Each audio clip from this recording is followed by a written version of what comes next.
बात की हो रही है कि एनडीए को नुकसान पहुंचाएगा, तो वाकई किसको नुकसान पहुंचाएगा? दोनों को नुकसान पहुंचाएगा। कितना नुकसान? गणित आप समझ लीजिए। पिछली बार दोनों गठबंधन को मिलाकर 72% वोट पड़ा है।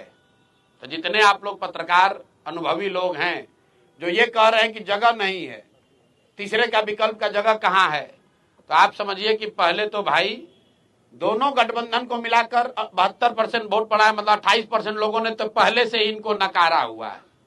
तो उस 28% का एक बड़ा वर्ग जो है वो जनसुराज को वोट करेगा। और दूसरा, मेरा जो सबसे बड़ा आलोचक है, आपकी गणना को ही मान ले कि भैया दोनों का वोट थोड़ा थोड़ा काटेगा। मान लीजिए आपका जो भी गणना, हमारे पास तो थर्मामीटर है नहीं कि बता दें किसका कटेगा कितना, लेकिन इतना तो सब मान रहे हैं कि दोनों का कुछ ना कुछ नुकसान होगा, किसी का ज्यादा थोड़ा किसी का कम। अगर दोनों दल का 10-10% भी नुकसान हुआ तो उसमें जोड़ दो भैया 28% और 10-10% दोनों का काट दीजिए, कहानी खत्म। आपको लग रहा है कि भैया ये अरे ये कैसे होगा, हमको दिख रहा है कि इससे आसान तो कुछ है ही नहीं। आप लोग कह रहे हैं भैया इनका MY समीकरण है, और आप यही कह रहे हैं कि ना भैया 10 में एगो दूगो तो MY समीकरण वाले लोग भी आपको वोट दे रहे हैं, दूगो तीन गो मुसलमान यादव भी तो जनसुराज को वोट दे रहा है। तो भैया अगर दूगो तीन गो मुसलमान और यादव वोट दे रहा है तो 10% वोट उनका गया। आप कह रहे हैं एनडीए का ज्यादा कट रहा है, तो 10% से ज्यादा उनका जोड़ दीजिए।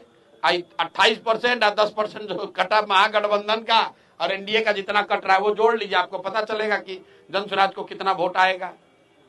एकदम टेंशन मुक्त हो गए। टेंशन 3 साल 3.5 साल जो विद्यार्थी पढ़ता है उसको ही परीक्षा से पहले टेंशन होता है। जो विद्यार्थी पढ़ता नहीं है उसको कोई टेंशन नहीं, उसको मालूम है कि पढ़े ना पढ़े हमको फेल ही होना है। जो पढ़ता है वो आदमी टेंशन में रहता है कि भैया हम पढ़े हैं और हमारा परीक्षा अच्छा हो। मेरी समझ से आज बिहार के लोगों के राजनीतिक बंधुआ मजदूरी के खत्म होने का ऐलान हुआ है।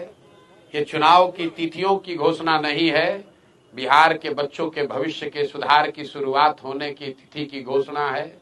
क्योंकि इस बार बिहार जाति, धर्म, नाली गली, मोदी, नीतीश, लालू प्रशांत, किशोर के लिए नहीं, अपने अपने बच्चों के लिए वोट करेगा, अपने बच्चों के पढ़ाई और रोजगार के लिए वोट करेगा, बिहार में बदलाव के लिए वोट पड़ेगा और उस शुरुआत के लिए वोट पड़ेगा जिस सपने को लेकर हम लोग यहाँ आए हैं कि आने वाले 10 साल में इस देश के 10 अग्रणी राज्यों में बिहार को शामिल कराएं। तो यूपी, पंजाब, हरियाणा, गुजरात, महाराष्ट्र से लोग बिहार में नौकरी मजदूरी करने आए, वैसी व्यवस्था बनाने के लिए वोट पड़ेगा। कोई कितना भी प्रयास कर ले ये परिवर्तित होने वाला नहीं है। या आज उनका ये लास्ट उद्घाटन होगा?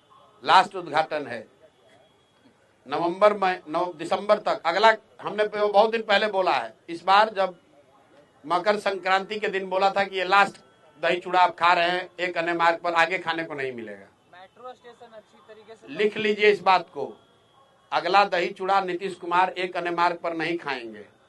अगर खाएंगे तो आप आकर हमसे पूछ लीजिएगा।